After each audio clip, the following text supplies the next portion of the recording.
does Oshawa mean to you, and what does Oshawa represent? The older I get, the more it's home. And Oshawa works together as one community. On March 8, 1924, Oshawa became a city.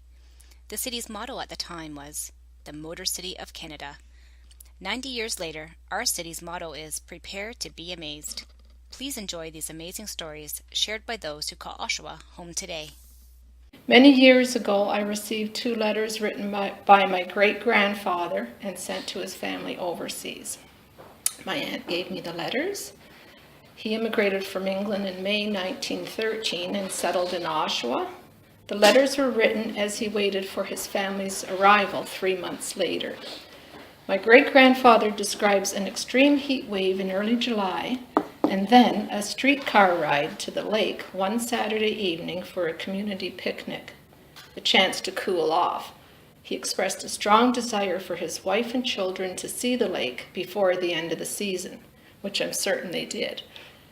Unfortunately, my great-grandfather died in 1916, never knowing that his children's families and future generations would continue to enjoy the lake for family reunions.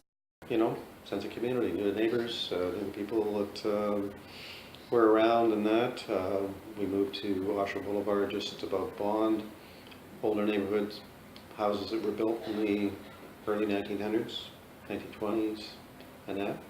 Big verandas, and everybody was out on their verandas, and you knew your neighbors, and you talked about gardens, and you talked about, you know, stuff on the street. You belonged to the the park association, and you went with the kids for soccer, and you ended up coaching, even though you didn't know a damn thing about soccer. The Jubilee, that put the Barnhart pretty much out of business. But he had a good business. You notice down there that there's a lot of rocks going out from just down, when you're walking down towards the beach from the park, and Barnhart used to have a dock that went out there, and he had a boat that would carry about 15 or 20 people.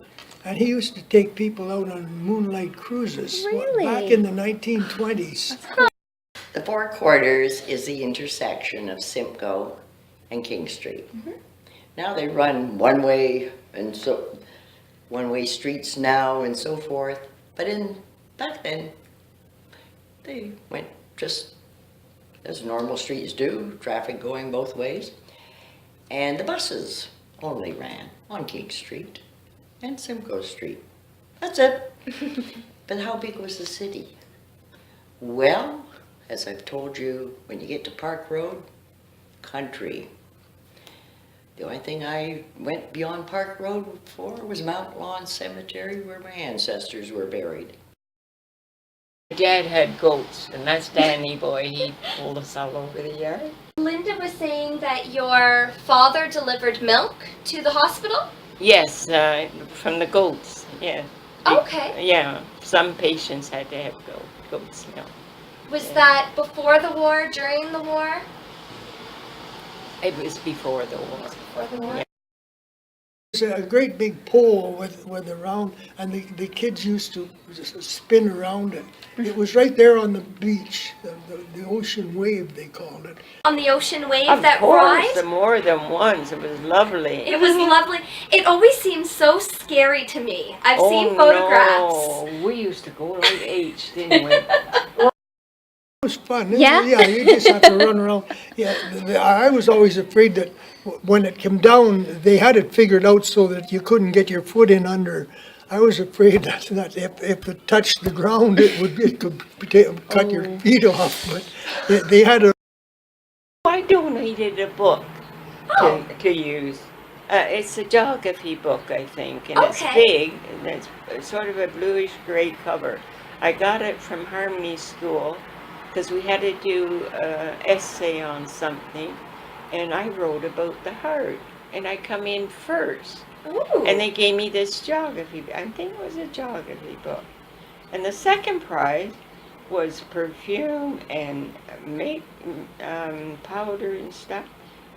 I thought, why didn't they give that for first prize? I didn't want that book. You know, when you're in your teens. Mm-hmm. Yeah, and I thought, geography. I was fortunate because where I grew up, it was sort of, it was actually literally between the tracks, so just north of the 401, where it is now, and right on the main street, Simcoe. Right across the street from Peddlers, which was a major industry at that time, and went to sleep at night listening to the stamping presses. Boom, boom.